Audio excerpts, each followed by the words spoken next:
আজকে রান্না করব বগুড়ার আলু গাটি দিয়ে ডিমের তরকারি হবে। বোঝা গেল? আপনারা কে কে পছন্দ করেন জানাবেন। এটা আমি রান্না শুরু করছি। আলুটা প্রথমে একটু ভাজি করে নিই, নেওয়ার পর পরিমাণ মতো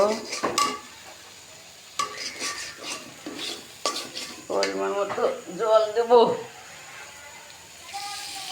জল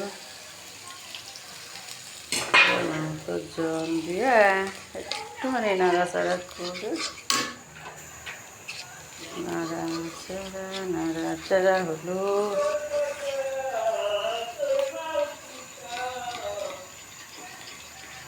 সিম্পল ডিমের তরকারি আজকে রান্না হতেছে। বগুড়ার বিখ্যাত আলু ঘাটি দিয়ে ডিমের তরকারি।